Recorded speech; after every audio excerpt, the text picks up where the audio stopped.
Hi, my name is Rishi Kumar. I'm a senior here at Marquette. Today I'll be pitching you IonQ. The ticker is IONQ. I'll be pitching this to my mentor, Nasser Hyde Khan. IonQ was founded in 2015 by Christopher Monroe and Jungsang Kim. Prior to IonQ, they were both professors at the University of Maryland and Duke, but they've focused their careers on quantum technology.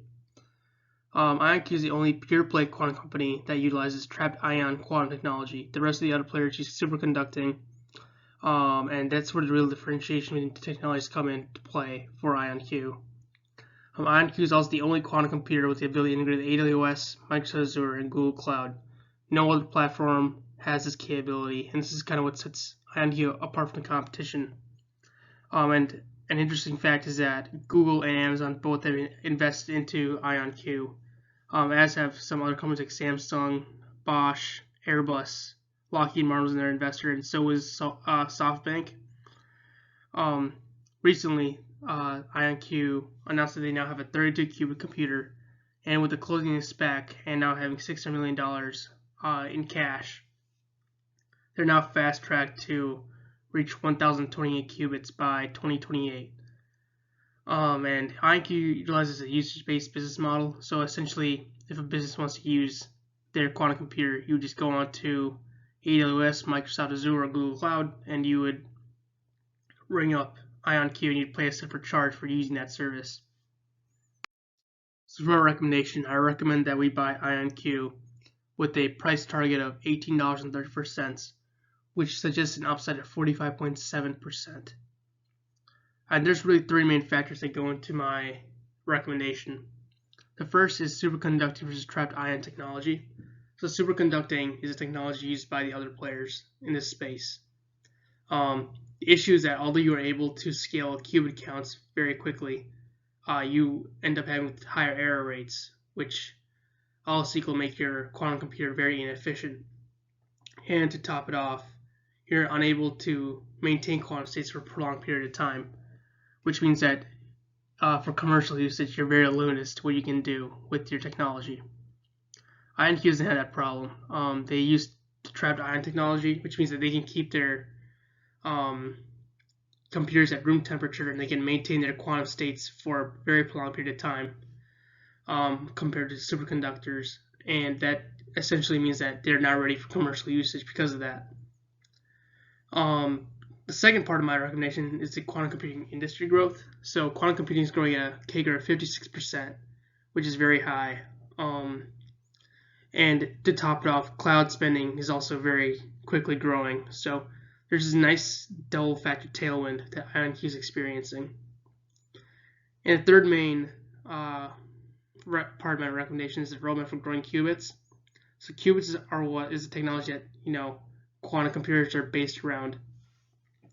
And with the additional funding through the SPAC, IonQ now has the ability to aggressively grow their qubit counts, and all else equal, this should lead to a higher adoption of quantum computers, and it should also lead to just more distance between IonQ and their competition as to who gets the market share. So my first driver is access to the cloud. So Amazon, Microsoft, and Google combined account for 61% of cloud market share. So this gives IonQ a very wide customer base from a wide variety of industries. And with cloud spending projected to reach $1.6 trillion by 2030, IonQ is in a position where they're now in the best place possible to really benefit from the adoption of quantum computing. Right now, not many companies are using this kind of technology, but as spending ramps up and this becomes more available, what we should see is that more people are knocking on the door and really starting using IonQ services and algorithms. And as becomes the case, then you have a situation where IonQ is now able to grow revenues at an exponential amount, and that should equate to just great top-line revenue growth. My second driver is the technology that surrounds IonQ. So with pitching this company, we're hedging our bets on what becomes adopted, quantum traps or superconductors. And something that I noticed through my research was that despite the fact that Google has a quantum computer with higher qubits than IonQ, their quantum volume is much lower. And what's more interesting is that Google doesn't use their own quantum computer on their own cloud platform, which leads me to believe that superconductors aren't the way to go when we are discussing quantum technology. I believe that the quantum trap technology is much more efficient, much more accurate, and is more optimal for commercialization of quantum computing. And for respect, quantum volume was a metric created by IBM, who has the superconducting quantum computer themselves. And this is a metric used to compare the quality between quantum computers. And what's found is that IonQ has a quantum volume of 4.2 million, with having only 32 qubits. The next closest is Google, who has about double the size of qubits and only a quantum volume of 256. So there's a big difference between the two companies in terms of what they can do. And now IonQ now has the ability to reach 1,028 qubits with this funding, and this will be an absolute game changer for IonQ and for the rest of the world, really. Because for reference, a quantum computer with 100 qubits means that theoretically that computer is more powerful than every supercomputer in the world combined. So if you take that at a multiple of 10, you're talking about a computer that's more powerful than, has more computational power than anything we've seen in the history of the world. This is really just has a whole tremendous amount of applications for cybersecurity, drug development for pharmaceutical companies, machine learning, AI, you name it, it could affect that. So my third driver for IonQ is quite simply management. So a key thing to look at with a SPAC is to see if management comes from a reputable background and if they are qualified to be in the roles that they're in. And this can often be a good indicator if a SPAC is a good company or a bad company. So I think in the case of IonQ, just right off the bat, just looking at that picture, you see that this is a very reputable management team. The two founders, Christian Monroe and Jungsang Kim, they come from reputable universities, University of Maryland, Duke. They have 45 years of experience in quantum computing between the two. I just don't think that there's anybody out there that has better experience than that.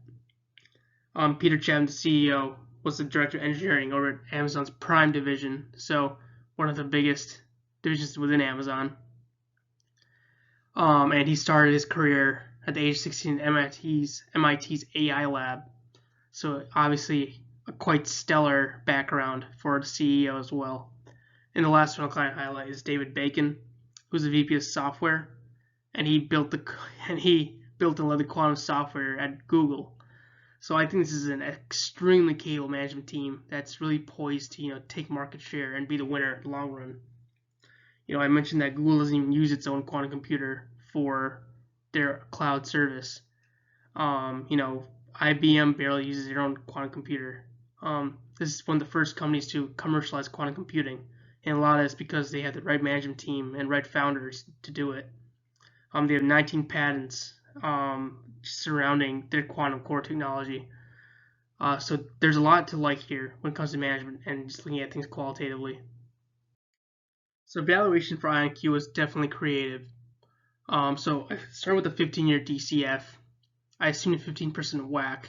I didn't have much balance sheet data to go off of, so I just figured that adding that 15% discount rate would be optimal for the situation. And I did a 1.5 terminal growth rate just to be conservative in my DCF. And I kind of reached an intrinsic value of $26.20 for my base case. However, I do realize that with any hyper growth company that there is a level of uncertainty regarding the growth rates. So I created 3 scenarios where I factored revenue at a rate of 0.7, 0.5, and 0.3. So essentially I created 3 bear cases, and I discounted the crap out of them to 15% WACC. That computed an weighted average intrinsic value of $17.75. I used the weight 65, 20, 10, 5 for that weighted average. I then moved on to a relative valuation where I did a price to qubit metric. So I calculated an intrinsic value of $6.07, which was such as downside for the company, and I took a pure average at $37.30. Took a pure average at 37.75. Excuse me. So although IonQ does trade at a premium, and this valuation would actually suggest downside, I would stress the fact that quantum volume is a key metric here. Google is the second highest at 256, just 256. IonQ is at 4.2 million. There is a heck of a lot of room between those two numbers, so I really think that this does deserve a premium valuation when it comes to a pricey qubit metric. And I do think that this does help me, water down my valuation bit, which is why I included it at the end of the day. I finished my valuation up with a tech valuation. I calculated the market share for cloud in respective industries like cybersecurity and supply chain, things that were ripe for quantum disruption. I was able to compute an intrinsic value of $47.08. Now I weighed these valuations 70-20-10 to get a final price target of $18.34, which suggests a potential upside of 45.7%. So the first risk I identified for IonQ is the lack of quantum adoption. So I mentioned earlier that IonQ is a usage-based business model. So people that knock on the door and use the technology in order for them to make money. If quantum adoption doesn't occur, that doesn't happen. And what that kind of means is that they kind of wait that out and maybe, take out more funding, sell more shares, and whatnot to, wait out the process and wait for quantum adoption to really ramp up. My second risk was too aggressive growth assumptions. So obviously, if you look at my box, my write-up, you'll see that, my midterm revenue growth is pretty high. But, when you account for the fact that I did water this down with those 3 bear cases, DC evaluation, you kind of get a picture that, it's kind of been watered down already. It's already factored in. And my third risk was competitors. Obviously, there are other players in the space. Rigetti just SPAC'd as well, and they're another competitor to IonQ. And they use superconducting technology. And if by some luck superconducting does take over and trapped ions don't, then obviously IonQ does become obsolete. So it's a matter of, seeing what really wins out in the end.